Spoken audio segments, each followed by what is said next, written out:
cumprimento os irmãos com a paz do Senhor, irmãos. Boa noite, tudo bem? Gostaria de mais uma vez, estou aqui reunidos com vocês mais uma vez neste vídeo para que eu venha compartilhar a palavra do Senhor nesta noite. Esta noite eu gostaria de estar abordando a palavra que se encontra no livro de Mateus, no seu capítulo 25, e o tema que diz a parábola das 10 virgens. Uma palavra muito conhecida, mas gostaria de estar aqui, irmãos, falando com os irmãos aquilo que Deus colocou no meu coração nesta noite. Amém? Então, o reino do Senhor, o reino dos céus, será semelhante a 10 virgens, tomando a lâmpada, saíram ao encontro com seu noivo. 5 delas eram nércia e 5 prudentes. As 5 nércia tomaram as suas lâmpadas e não levaram o azeite consigo. No entanto, as prudentes, além das lâmpadas, levaram o azeite nas vasilhas. E tardando o noivo, foram todas tomadas de sono e adormeceram. Mas à meia-noite ouviu-se um grito: eis que o noivo vem, sai ao teu encontro. Então se levantaram todas as virgens e prepararam as suas lâmpadas. E as nércias diziam às prudentes: dai-nos do vosso azeite, porque as nossas lâmpadas estão se apagando. Mas as prudentes responderam: não, para que não nos falte a nós e às vosotras, antes que vende e comprai-o. E saindo elas para comprar, chegou o noivo, e estando apercebidas, entraram com ele às bodas, e fechou-se as portas. Irmãos, para todo mundo que conhece a palavra de Deus, aqui as 10 virgens, ela simboliza o povo de Deus, o povo que guarda a palavra de Deus, o povo que está aguardando, o povo que acredita que Jesus vai voltar. As 10 virgens, ela simboliza este povo que está aguardando o noivo, que a igreja é a noiva, e o noivo é Jesus Cristo.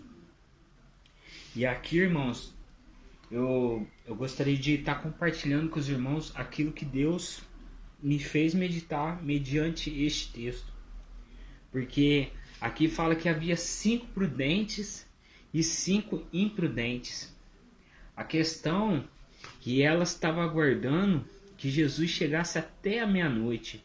Mas aqui no texto diz que à meia-noite ouviu-se um grito: eis que o noivo vem.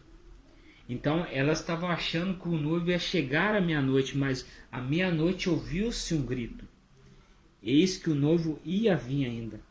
Ou seja, elas teriam que ter azeite para manter suas lamparinas acesas durante a madrugada.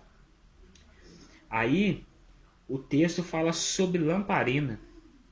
E eu, meditando sobre isso, eu comecei a meditar e perguntei para o Senhor como que nós acendemos a nossa lamparina, como que nós mantemos. Que lamparina? Do que é lamparina? O que mantém a lamparina acesa? Lamparina acesa, a lamparina é um recipiente onde ela é colocada azeite dentro. Ele tinha um pavio que acendia e esse pavio puxava o azeite e mantinha a lamparina acesa.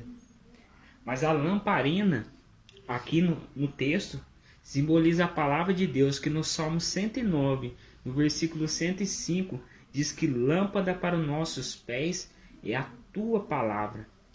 Irmãos, lâmpada é a palavra de Deus. Mas o que mantém, qual que é o combustível que mantém a lâmpada acesa? É o azeite. O azeite simboliza o Espírito Santo de Deus na nossa vida.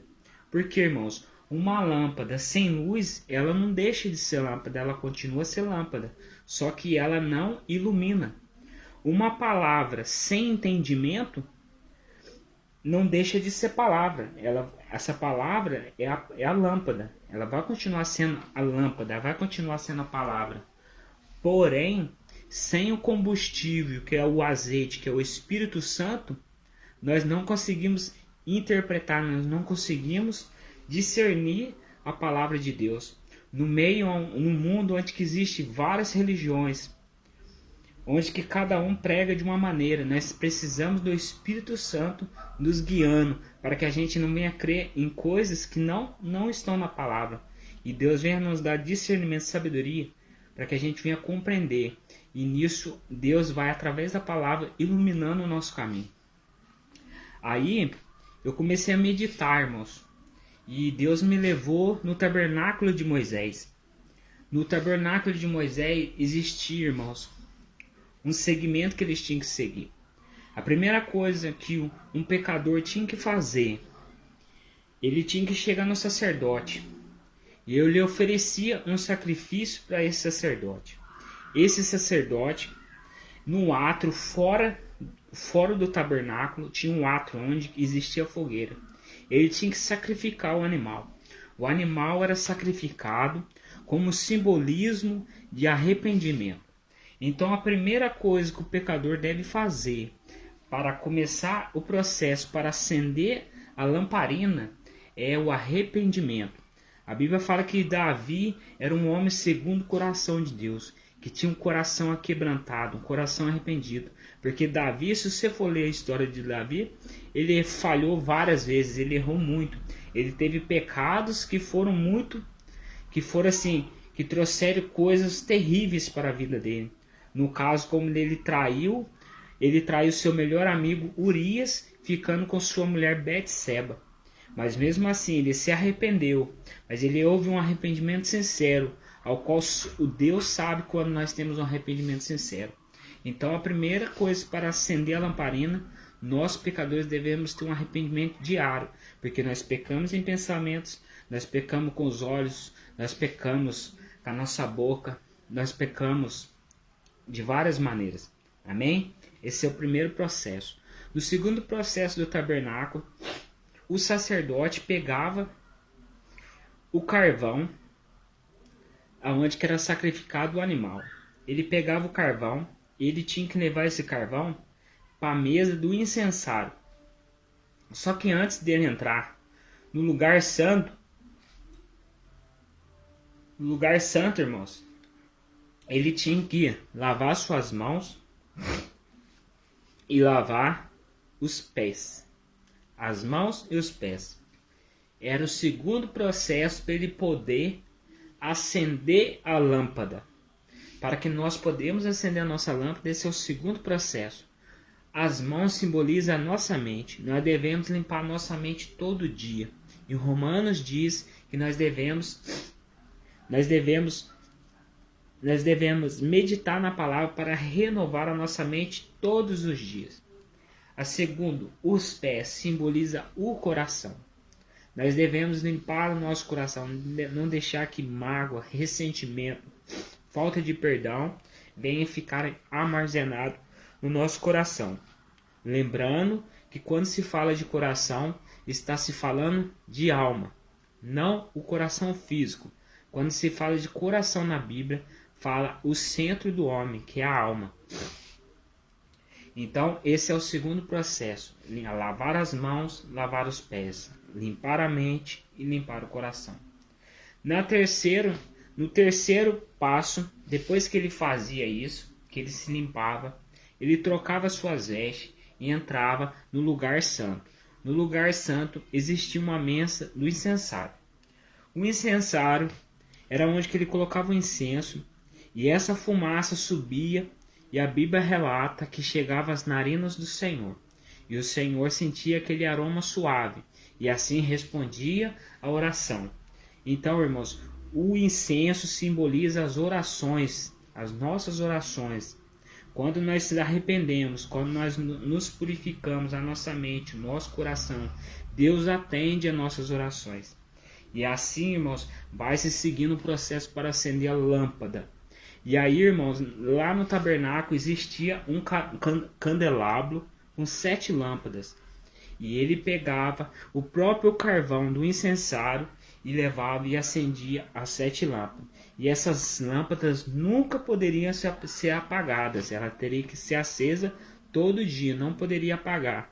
Porque simbolizava a presença de Deus naquele lugar.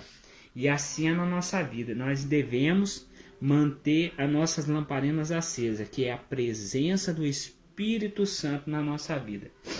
Porque aqui no texto, irmãos, diz que ao chegar o noivo, 5 prudentes tinham azeite reserva, tinha presença de Deus, tinha iluminação para poder entender a palavra, para poder caminhar no mundo onde estamos em trevas. Porque a Bíblia fala que o mundo é do maligno. O maligno influencia o mundo. Basta você olhar para os lados, você vê corrupção, você vê incesto, você vê mãe que mata filho, filho que mata a mãe. Você vê que o mal está no mundo. Mas o que é o mal?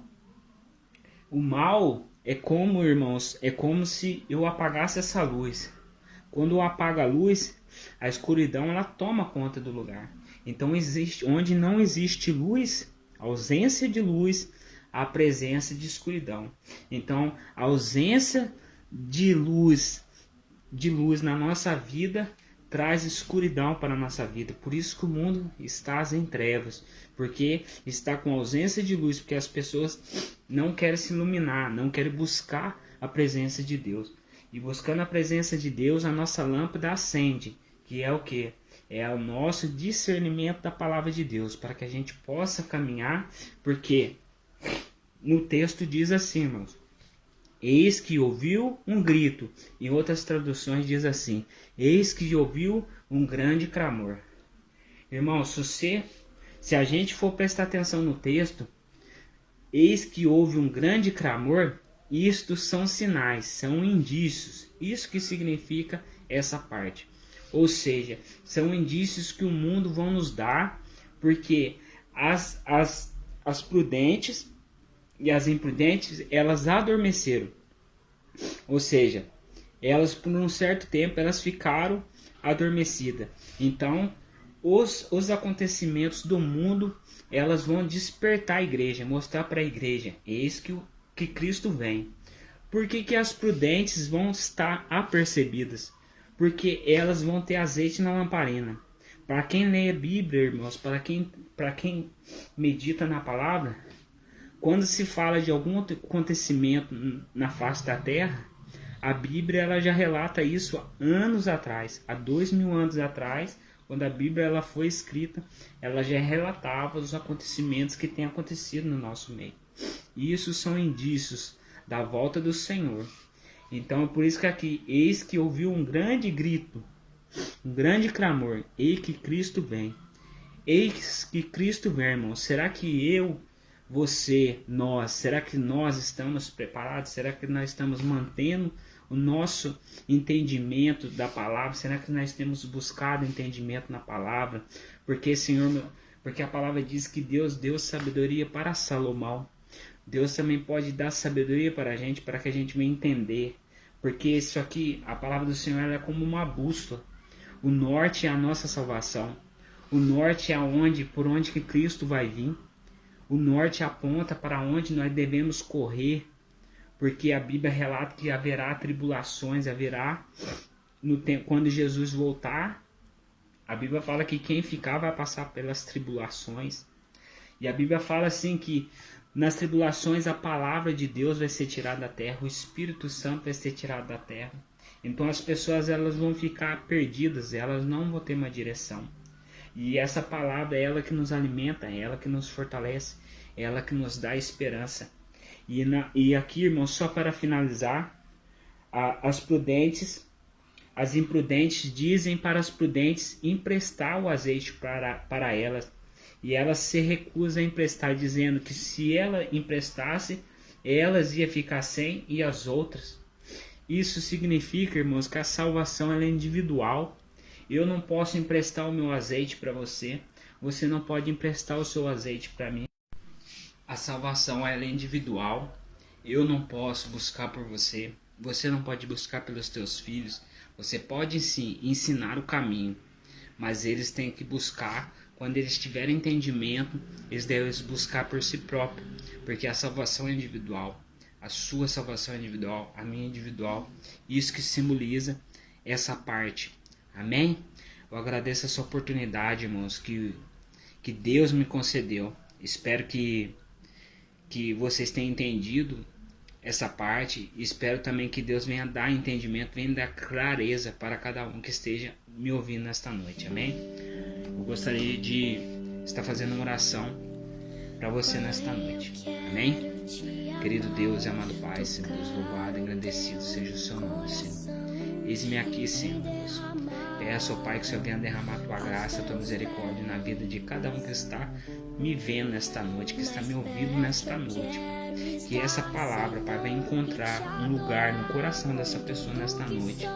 Pai, que o Senhor possa, Pai, mostrar o caminho, mostrar a tua direção. Porque eu creio, Pai, que tu está vindo. Tu, Pai, Jesus, o Senhor está vindo na nossa direção. Nos ajuda a gente estar preparado para este encontro, Pai. Para que a gente possa, Pai, cada dia mais, Senhor, estar próximo de Ti. Pai, nos dá entendimento, clareza da Tua palavra. Nos ensina, Pai. Nos capacita, Pai. Nos corrige, Pai, conforme a Tua vontade, conforme o Teu querer. Derrama a Tua graça, a Tua misericórdia na vida de cada um nesta noite, Pai. Para que o Seu nome venha ser glorificado e exaltado, Pai, em nosso meio. Em nome de Jesus. Assim, eu agradeço essa oportunidade e, irmãos, que todos venham ter uma boa noite em nome de Jesus. Amém? Glória a Deus.